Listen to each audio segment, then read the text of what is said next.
Hi, George here. And today we're going to be working with type inside of Photoshop Elements. This is Photoshop Elements 2025, but everything I'll be showing you here also applies to earlier versions as well. Now you work with type down here with the type tool right there. Let's start down here by choosing a black color right there. So you choose your colors for your type right down here. And let's set this to a standard typeface. And one I like Arial regular, just really standard. And let's choose a 72 point. So your sizes are right in here. Now, I know it just shows these few sizes, but as you can see up here, you can type in specific sizes. Let's say I wanted to make this 151 point. You can do that just by typing it in and hitting the Enter key. So you can put in any size you want just by typing that in. You can also change the size when it's on the page. And there are two ways of putting type onto the page. One is just to click like that, and it gives you a line of type. Now, if you're in Photoshop Elements 2025 or 2024, you're going to be getting this Greeking text filling it in. Now this just shows you what your typeface is and the size, and you can then put in whatever text you want. Or if you are working in an earlier version of Photoshop Elements, you'll just get the insertion point. Let me show you what that looks like. You can show or hide that Greeking text up here, Edit, come down to Preferences and General, and come down here to Type. And it's right here, Fill New Type Layers with Placeholder Text. So this is new in version 2024, and I'll uncheck that. It now works like it did previously. Also, my font preview size, when we changed the typeface, I had this set at huge, and I like that. It's just easiest to see. Let me show you where that is. Choose OK. That's right down here. And this sample over here, right-hand side. That's the huge setting. It's just really easy to see what the type looks like. Okay, so here's how this works. Click in there, and you get that insertion point. That's how it's always worked. Now you can begin typing in here. And it comes in using whatever typeface you have shown down below. I just changed that to Arial Narrow Italic, and that's 72 points tall. Now the type size here, this depends upon the size of your image and what the resolution is. So a bigger image, this will look smaller. A smaller image, this will look larger at that size. So it's relative to your particular image. So don't think that it's always going to be the same size on your photos if you use a specific size all the time. It's going to vary depending upon the size and resolution of your image. Leading over here, this is the space between lines. Let me set this at Auto, and I'll put in line 2 right down here. Now you can select your type by just dragging your icon like that over your type. There you go. And I can now change the spacing between the lines by changing the leading right in here. You also can hover over the name. Notice how when I do that, I get that kind of a hand there with those two arrows on the finger. Click and then drag, and you can adjust your type just the way you want visually. And this is what I normally do when I'm working on things. So I'll just do that and get it visually adjusted, perfect for the type. And the spacing will depend upon what it says, the way the type kind of lays out, things like that. For instance, right now there's a pretty big space right in here. I might move it up just a little bit to hide that space a bit, kind of bring that down. So it depends upon what it actually says. So that's one way of bringing in type. Let's just cancel that out. Notice that the type over here, right-hand side, comes in as a type layer. I'll hide that one. Let's go back over here to the type tool. The second way of placing some type on your page is to take your cursor here and drag like that, and you get an area, and your text goes inside of this area. Notice once I have the box in place, I can adjust the size of the box by just dragging the sides. You also can rotate the box, come out to a corner or just outside of a side like that. As I get that bent arrow, I can then rotate this around. So you have that ability to place it any size you want and also rotate that text. And the text will then line up with the sides or the top and bottom. Now you can see the insertion point over here. It's real large. It's still at 72. I'm going to change this down here to something smaller, like 12 point. There we go. Make sure you do that first before you put your type in. Also come over here to leading and set this at auto. You can always change that afterwards. This will fill this in the best it can. And this now bring up some text for this. And I have Alice in Wonderland right here. Here's the very first paragraph of Alice in Wonderland. Let's just right-click on this and copy. Let's come back over here to Photoshop Elements, right-click, and you can paste that right in there. And here's the text. Notice how it comes in the current typeface that we have selected over here. And that's that Arial Narrow Italic.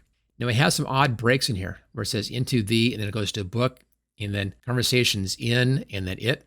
That's because I had this in a Notepad document, and Notepad documents, when the lines change in the document, they're hard breaks like that. So if you have it in Notepad, you have to go over here and just kind of readjust the text. That's easy to do. Put your insertion point in here, get back to the beginning of that line, hit the backspace key, and then a space. You can clean that up. Same thing right down here, There's this conversation, so I'll just back up there and hit the space bar. Okay, so there's our text. So we now have 2 bits of text on here. We have our big display type over here, and we have our paragraph text right in there. Now, if you click on this, you'll be able to move that around. We're working with the container right now. If I use the Control-T keyboard shortcut, that brings up the bounding box. And if you look down here at the bottom, we have controls in here for the bounding box.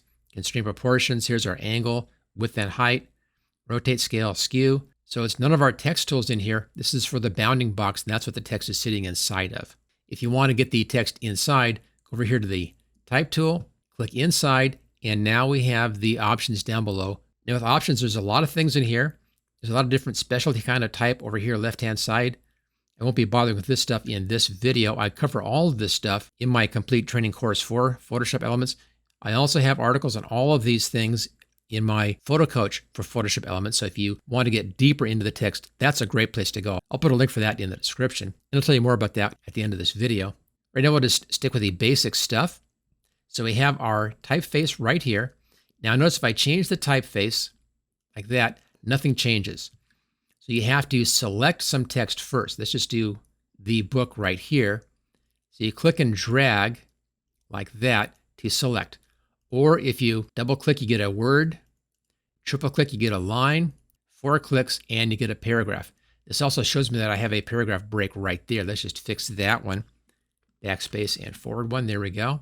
Now it's working. So if you want to change all of your text, click in here 4 times. 1, 2, 3, 4. And then come down here and change it to something else. Now, one thing that's interesting in here, it's kind of hard to see there. Let me just float this window like that. I'll put it over here. Now, if you don't have floating windows enabled, that's up here under Edit. Come down to Preferences and General. And this right here, Allow floating documents in advanced mode. Just make sure that that's checked. You can then float your windows like this or dock them back up on top. Now I'm doing that here. I'll just reselect this because I want to show you this is kind of fun. Click over here. Here's our text. And as I roll over this, see that the text in the page changes, and I can see how it looks in the different typefaces. Let's just scroll way down here, do the same thing down here. So it makes it real easy to sample these things, see what it looks like, but normally you want to have this over far enough like that so you can see the whole paragraph that way, and then you just roll through and see what it looks like. Let's say I wanted to do something totally different here. Let's come down to one of my favorites.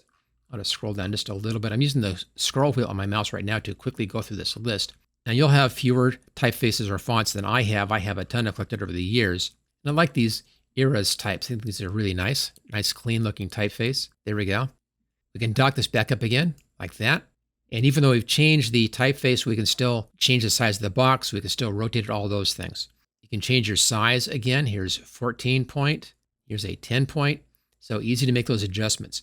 You can change your color as well. Right now it's black, but I could choose any color I want. Then notice when you choose a color and it's selected, you're seeing the negative of that color. So to actually see the color, click on the check mark, and there's the color. If you're not happy with it, click in there 4 times, and then choose a different color. Let's just try a dark blue in here. And let's go back to black again. There we go. Now, we've already talked about letting this a space between the lines. This normally is used more when you're doing display text like that, but we also can use it in here. Now, in this, you can choose one of these preset sizes, like here's 9 point, or again, go over to leading, click and drag, and you can adjust your spacing just like this and get it just where you want it. Tracking is the space between the letters in the word. So if I go over here to positive 100, it stretches everything out. If I come down here to negative 100, it squishes it all together. So you can control the tracking as well. This is a newer option that came in just a few versions ago. And this is useful if you have a line like we have right here. So I want to get this further out. It's kind of too far in. I can adjust the spacing just a little bit in here. I'll try 10 on the tracking. Let's go right here to 50. I can push it out a little bit by adjusting the tracking on that one line.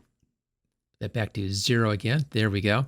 Down below here, we have left align, center text, and right align. Right now, everything is left. There's center.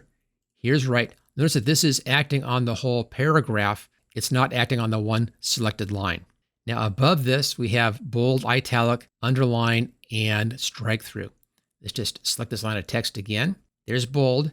Notice that if we do that, we can do it on just one line and not affect the other ones. Same thing in here for italic and underline.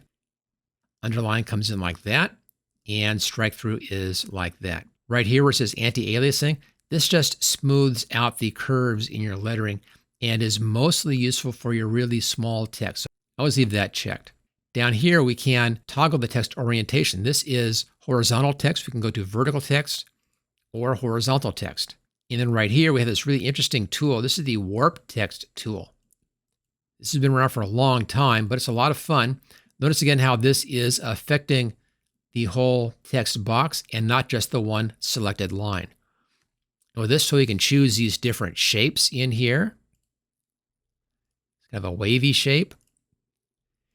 And once you have these things selected, you then can control the bend. Less bend or more bend right here, a horizontal distortion, and a vertical distortion. This is useful if you're trying to put text onto an object in your photograph, like onto the side of a can or something. You can get pretty close with this technique here. You also can come over here where the name is and drag back and forth like that and get exactly the way you want. There's also the option of horizontal and vertical. Click on cancel. Okay, we're back to that again. If you want to find out more about working with type on your page, we have this little button that says Tool Help. Click on that. This goes onto the Adobe website. Frequently, I found this really is just kind of odd on how it's laid out. Sometimes you'll have good options in here. Sometimes it won't be the right thing. For instance, this is the wrong section. Things like that tend to happen, and it tends to be limited on what the actual amount of information is in here. And it's one of the reasons why I made my photo coach for Photoshop Elements. Again, I'll talk about that later on here towards the end of the video. Now, there are more things you can do in here to make your text look better on your page. Triple click on that. Let's find a real thick typeface. Here's Arial Black. That's pretty good. And let's just get the other type out of the way. There we are. Let's come down here to the Styles button. We have all kinds of different styles in here. Bevels, complex, drop shadows, all kinds of things. And these will work on type. Let's look at our complex. Just has some samples in here. Click on that one. See these different styles that are applied onto your type. I'll normally do a Control-Z to back out of each one as I try them. Control-Z again. Now these are coming in and putting in layer styles that are pre-built. Some of these you can't work with in any other way, but you can control these somewhat from the Layer Styles dialog box. Let's go ahead and we'll apply this one. We switch back over to Layers. You see we now have this FX over here. That means that this is being controlled by the style settings in the Layer Styles dialog box, which of course is up here under Layer and Layer Style right there. So there's our drop shadow. There's the bevel in there. And here's that stroke. We can't change what the stroke looks like. This is a gradient stroke. We can't change that here, but I can change the size of the stroke. And it gives us some ability in here to refine the way these things look. Here's the bevel. I can control the size of the bevel if I wanted to. There we go. So you can come in and control the look of the effects in here somewhat by using the layer styles. And again, there are a whole bunch of these things here. Inner shadows, outer glows, patterns, all kinds of things you can play with. Wow Chrome's kind of fun, so is Wow Neon and Wow Plastic. I'm just going to back out of this. There we go. There's another way to change the look of your type in here. That's to come down over here to Graphics. And where it says Background, we do this a lot in my videos. Way down at the bottom is Text. Here are more pre-designed styles you can apply onto your text. For instance, right here is a gradient yellow-orange. There we go. So it's a real easy way to come in here and apply some different looks onto your text quickly and easily without a whole lot of work. If we go back here to Layers, there's that FX again. Open that up, and there's an inner glow right there. There's the bevel right there. So these can be controlled again from your Style Settings dialog box. And I've done a few videos about this on this new channel. I have more videos about working with type on my old channel, HTG George, but you have to go back a few years to find those. But if you want a lot more information about how to use these different tools, best place for that is with my Photoshop Elements Photo Coach, which goes into great detail on everything and gives you step-by-step instructions on how to work with all of these different tools, including all the different type tools and what they do. And it has a lot more information in there than you'll find over on the Adobe Help site. And if you want to check that out, I'll put a link for that at the top of the description. Don't forget to hit that thumbs up if you enjoyed this video. Also, make sure to subscribe if you haven't already done so. I'm doing new videos every single week, and I'll see you next time.